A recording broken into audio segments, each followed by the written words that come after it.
کہ احمد آباد میں جو مسلمان بچی کا دردناک دل سوز ویڈیو آیا ہے جس نے خودکشی کر لی، میں آپ تمام سے اپیل کر رہا ہوں، چاہے آپ کوئی بھی مذہب کے ہوں، یہ جہیز کی لعنت کو ختم کرو، جہیز کی لعنت کو ختم کرو۔ اگر تم مرد ہو نا تو بیوی پر ظلم کرنا مردانگی نہیں ہے، بیوی کو مارنا مردانگی نہیں ہے، بیوی سے پیسوں کا مطالبہ کرنا مردانگی نہیں ہے۔ تم مرد کہلانے کے بھی لائق نہیں ہوگا اگر تم ایسی حرکت کرو گے۔ وہ معصوم بچی پر ظلم کیا گیا، وہ تنگ آ گئی جہیز کی لعنت کی، جہیز کا مطالبہ اس آدمی کے مارنے اور پیٹنے پر، اور اس نے اتنا بڑا اقدام کر لیا۔ شرم آنی چاہیے ان گھر والوں کو جنہوں نے ہماری اس بیٹی کو مجبور کیا۔ میں تو اللہ سے دعا کروں گی اللہ تم کو غارت کرے، تم لوگوں کو۔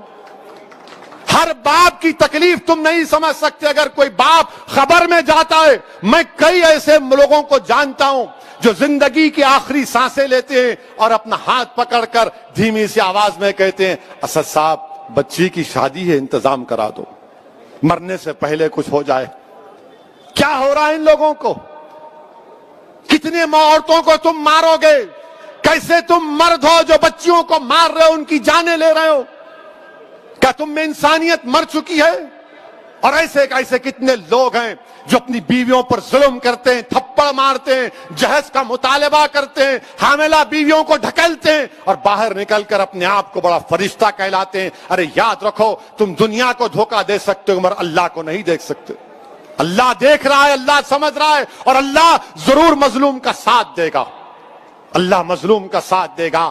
میں ان تمام مسلمانوں سے اپیل کر رہا ہوں، اللہ کے رسول صلی اللہ علیہ وسلم نے ارشاد فرمایا تھا کہ تم میں سب سے بہترین وہ ہے جو اپنے گھر والوں سے اچھا ہے، بہترین اخلاق اس کے ہیں جو اپنی بیویوں سے اچھا برتاؤ کرے گا۔ یاد رکھو اگر تم اپنی بیویوں کو مارو گے تو کل یہی مار کا تم کو حساب حشر کے میدان میں دینا پڑے گا۔ جو مسلمان ہیں بتاؤ میرے کو ایک مثال دو کہ ہمارے نبی ہمارے رسول جن کے نام کے خیرات کا صدقہ ہم کھاتے ہیں، کیا انہوں نے کبھی ہماری امت کی ماؤں کو مارا؟ کہ اللہ کے رسول صلی اللہ علیہ وسلم کی مثال دو۔ تم کہتے ہو کہ میں محمد صلی اللہ علیہ وسلم کا امتی ہوں، ارے شرم سے ڈوب مرو۔ تم رسول اللہ کے امتی ہو اور اب بچی کو مارتے ہو، اس بچی سے جہیز کا مطالبہ کرتے ہو۔ ارے اسلام میں جہیز کا مطالبہ کرنا حرام ہے، حرام ہے، حرام ہے۔ تم سور کا گوشت بھی نہیں کھا رہے بلکہ تم حرام کام کر رہے ہو۔ ختم کرو یہ جہیز کو۔ کیا لے کے جاؤ گے خبر میں؟ حیدرآباد کی دکن کی تاریخ بھری پڑی ہے، محلات ہیں بادشاہوں کے، ان کے مقبرے پر آج پھول ڈالنے والا کوئی نہیں ہے۔ کیا لے کے جاؤ گے تم کسی بچی پر ظلم کر کے؟ کتنی دولت تم کو چاہیے؟ ظلم کرے اس بچی پر، تکلیف ہوتی ہے، شرمندگی ہوتی ہے۔ سوچو اس بات کو، ختم کرو ان برائیوں کو اپنے معاشرے سے۔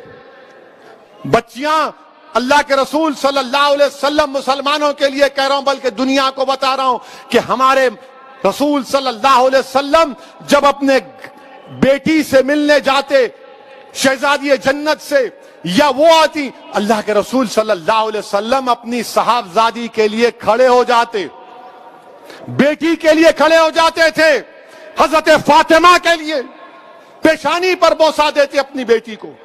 اور تم کیا کر رہے ہو؟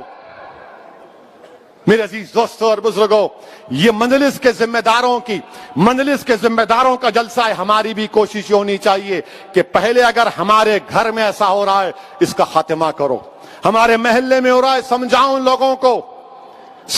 لوگوں کو، اور میں ہماری بیٹیوں سے کہوں گا کہ ڈرنا نہیں، تم ہرگز اپنی جان نہیں لینا، تم کبھی اپنی جان نہیں لینا، کبھی نہیں لینا تم اپنی جان، تم زندہ رہو، ہم تمہارے ساتھ ہیں۔